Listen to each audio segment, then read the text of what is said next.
was going to do a cool zoom in on this, but for some reason my phone won't let me zoom in or out whilst I'm recording a video.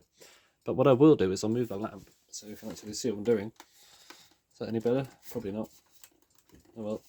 Why did I move the light down here? That's not a bad idea. Oh, first time moving the light in like a billion years. Why have I not done this before? Is moving the light the answer to all our lighting problems? It obviously is. Look at this beauty. This is absolutely glorious, isn't it? Look at that. Oh, gorgeous. That is a clock made by, you see the logo there? The BUCC, or BUCCO, the British United Clock Company in Birmingham, England. And I think this is absolutely lovely. I've been looking for something made by this company in years and years, or 4 years rather, for years and years and years. I've always been looking out for something made by the British United Clock Company to show on this channel, and I've finally got my hands on a clock made by them. Now, they did make all kinds of stuff. They made about, I don't know, like, the more I find about them, I discover they made a different kind of movement. They made, like, ludicrous amounts of different movement designs. And they were around from 1885 to 1909. And they were a really prolific and very, award-winning. It was a really impressive feat. I don't know. Think about impressive feat. I need to stop thinking about feet. Yeah. Oh, I don't know what I said now. Why did I say that? Yeah, it was a really well. What's the word? Don't know really. What is the word for that? Successful. It was a really successful business until in 1909 they had to close down because of imports from Europe of cheaper and lower quality movements. Now, I'm not saying this is terrible, but it's not the best quality thing I've ever seen. So I don't know. They must have, marked these up quite a bit if they were outsold by the German stuff, because this isn't the best quality stuff I've ever seen. I'd say it's more on par with the sort of American designs. And in fact, the BUCC was set up by the superintendent for Ansonia in America, one of the big American clock companies in the 19th century, maybe early 20th century. I'm not sure what happened to them after that. Probably got absorbed into something else. But yeah, and they share a lot of designs. Not this one, I don't think, but the smaller ones with the winding on the back.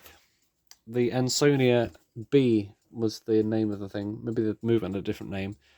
But the Ansonia B alarm had that movement, and the exact same design was used by the BUCC, made in England, and the movement was called the Dot, and it was used in a clock called the Nat, which is the equivalent of the B alarm in America itself, and we had the Nat alarm instead. I don't know. I think bees are hard-working, nice things. I don't know about gnats, they just bite you on the shoulder. Maybe I'm thinking about a different kind of gnat. But here we have, this is called the Victor movement.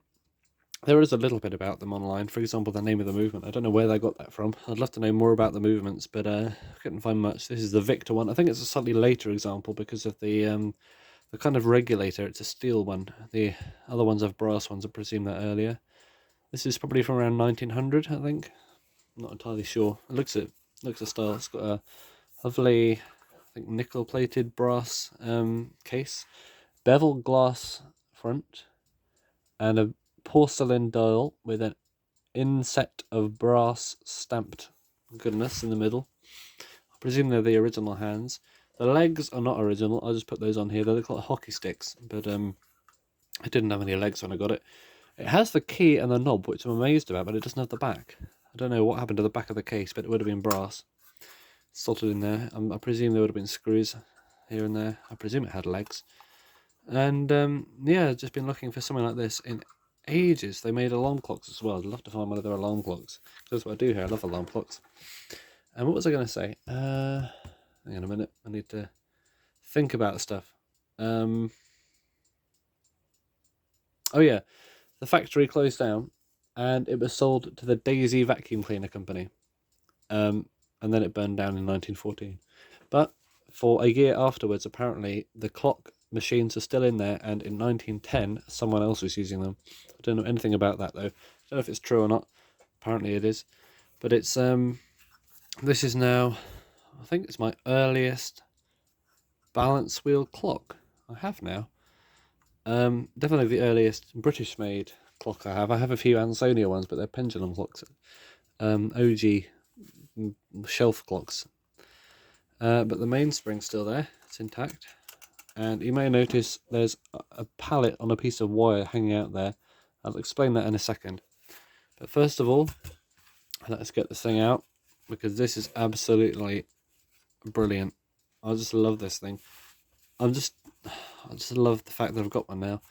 Now, of course, I'm not going to stop there. I'm going to see if I can find more of their stuff, because I just think it's a brilliant little bit of history. You know, I love this kind of stuff. Oh, let's get it out. Oops. But yeah, apparently they're one of the first companies to mass produce clocks in the UK. Now, I thought they were the first. I don't know who else was mass producing clocks in the UK in the 19th century. I'd love to know. I'd love to know more about the first half of the 19th century. Not 19th century. Last half of the 19th century and the first half of the 20th century in the UK, what we were making in clocks and stuff, if we were making anything at all. Look at that glass. Little ring here. Now, the dial is not attached to it, it's sort of just resting on these pegs. So if I remove the hands with my fingers, I can just lift this off. We can see it is porcelain on a piece of, I think, copper. I'm not sure. I think it's like a coppery kind of thing underneath. It's all in one piece, which is pretty amazing. There's a hairline crack in there, but you know, it's not coming apart. The middle is brass with the BUCC logo in that little rhombus, and it's quite thin. You can see it from the back and spin it around if you wanted to. Look at that. Put that there. Now here is the powerhouse of the cell. This is the movement, and it's got nice, thickish plates. Don't want to lose that. Thickish plates, which are somehow bent a little bit. It's like bent like an old bench that's been sat on by a lot of people. That kind of gradual sag. And it's held together with pins and twisted bits of wire. I think the wire twisty bits are the original ones. Someone else put pins in there. I prefer the pins, to be honest, because you can take them out without having to break anything. But it's all there, apart from one thing, and I'll explain what that is. So, if I undo the winding key, glorious key, look at that. I think some of them have the company name stamped on them, not this one though. And pull off the knob, which I'm amazed is still on there. And if I remove this piece of wire, I don't know why it's got a pallet attached to it. I did that ages ago. I don't know why. I'll keep that aside. And you think, oh, why was that in there? Well, if I move this out of the way, you can see, I move the pallet out the way. Yeah, it just runs. And that is because one of the pins is broken off the pallet, not by myself, I'm glad to say, but by someone else.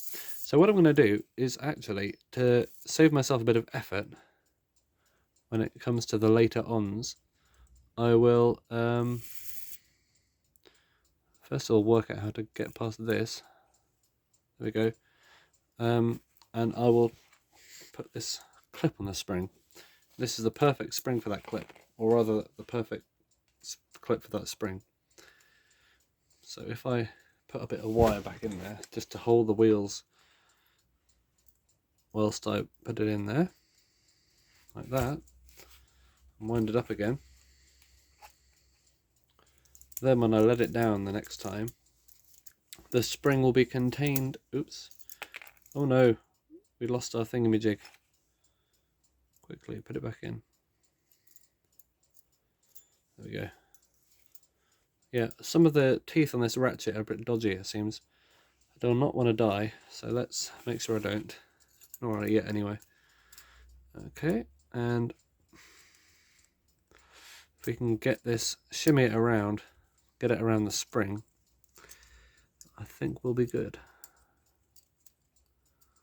There we go. That is there. Right, and now when I remove this, trying not to break anything,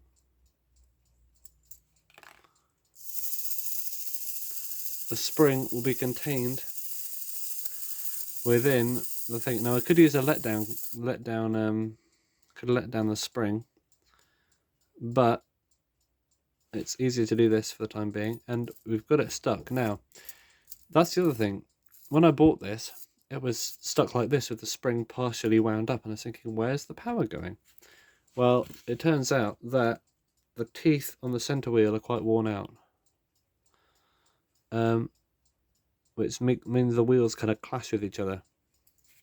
Now, I think straightening the plates out, as you see the wheels are sort of clashing up there, I think straightening the plates out would be a good place to start, but it's not an ideal situation.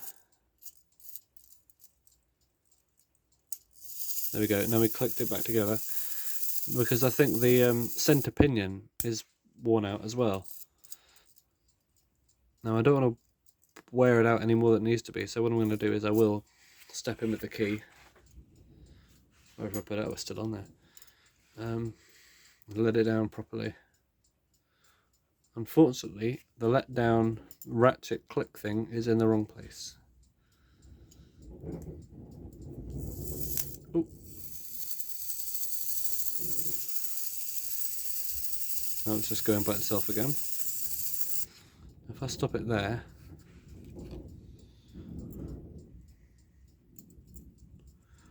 now I've never worked on quite an old movement, but I don't think it's that dissimilar to the later ones, to be honest. It's just a kind of normal thing.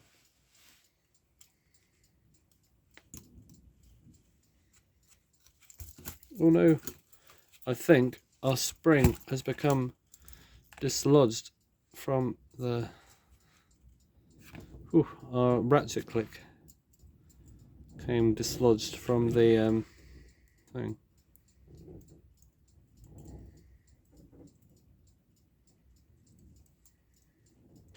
I should take that balance wheel out before I break it.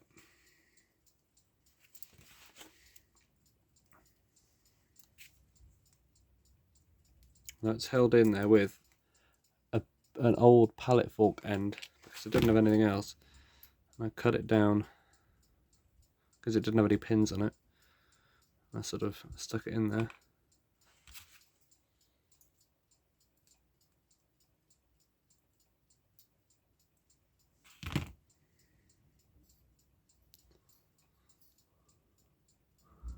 Okay, now that's out, I think we can probably safely save that from danger. Park Ranger.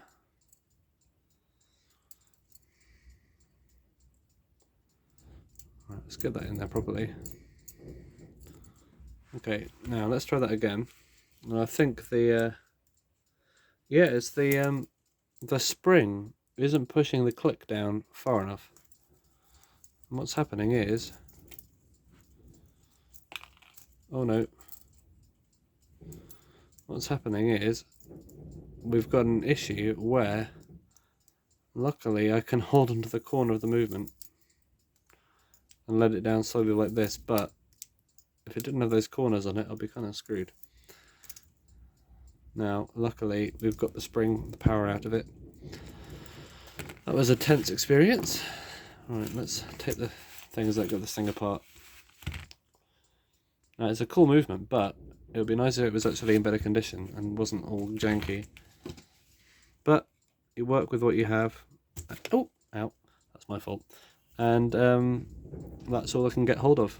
It's been ages since I've been able to get, well, I've never been able to find one of these movements before, one of these clocks to work on.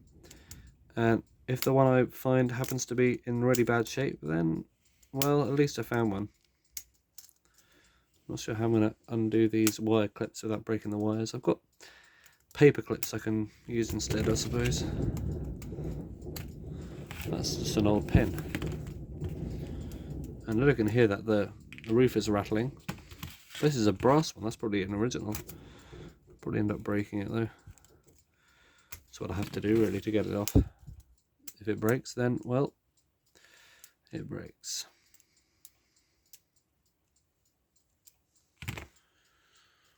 Yep, it broke. Oh well. Now we've got 2 pins. I will probably end up using a taper pin for each corner. Those are miles better than twisted paper clip. And one more. And finally we have, if I can get it open, movement. Okay, so hopefully this does not explode on me. If I can get it apart. This old movement. Old movement? It is an old movement. Okay, that's fine. There we go. We got it apart. That there is our main sprung. So there's no date code on it. It would be cool to see when it was made, but I think we kind of know it's probably turn of the century. Without knowing what model it is or anything like that, it's hard to get the specifics. But oh yeah, also the grip of the center pinion's completely gone. But what I'm more worried about is the wear on that pinion. So you can see that. I don't know what I will do about that. It's made of brass and it's really chewed up. Now, I'll take it off to get a better look. I presume I can probably get this cannon pinion off there, hopefully, because I'm going to need to get a better look at it. There we go. Right, so this here is the troublemaker. Not sure how there would have been any grip in this originally. Pinion's on the wheel alright, but there's no springy element to it. Yeah, if you look at that, usually there would be a spring or something, but with this there is not. I might be able to find a coil spring to put under that. That might work actually. I'll replace that little washer with a coil spring and see what happens. If I can get this off. I'll try that another time. But looking at the rest of the parts, I think we're okay. Not much wear on the steel. Not much at all actually, and that's because I found an old advert talking about the BUCC using special hardened steel parts. So we have not suffered much wear at all on the rest of it. Don't know about the plates, I'll look at those in a second. A little bit wear on that. That's the trouble, there's only one pin. Now I have a spare pin, which I've harvested off something else. But I don't know how to take the stub of the old pin out. Because if you see, there's still a bit left. So I'll think about that. If anyone has any suggestions, let me know. Like I said, I'm not sure what to do about that, to be honest. Let's get that main spring off there.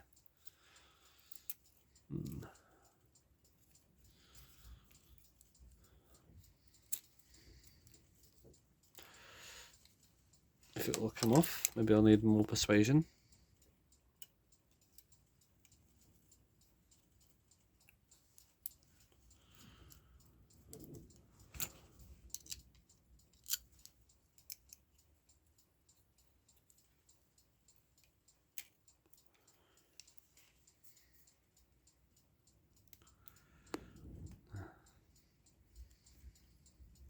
Don't know why it's not coming off. I don't want to break the spring, but I do want to get this off. There we go, got it off. Mainspring is in remarkable condition. This is broken. That's probably because that's not the original one. It would have gone from those two holes, and therefore the one that's on here now is just not, it doesn't have the proper strength. Maybe if I rebend it a little bit, let's try that. Take that out of there and give it a good old erp into position. That's slightly better. A little bit, maybe a bit more.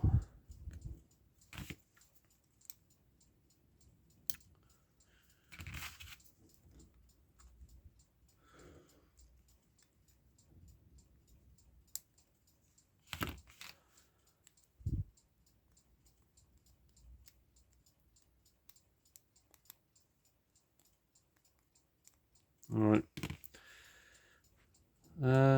No, it's still, I think the rivet's too tight on that, and it's just sort of not doing it. But it's alright, we'll have a proper look at it at some point.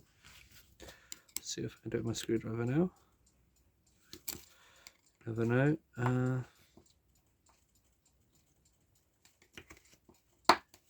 Yeah, I'll have to have a proper look at that at some point. Yeah, it's just not going back. That's alright. Well, we'll sort everything out, but the main issues are, if anyone wants to help with a comment, please do, because I'm kind of lost.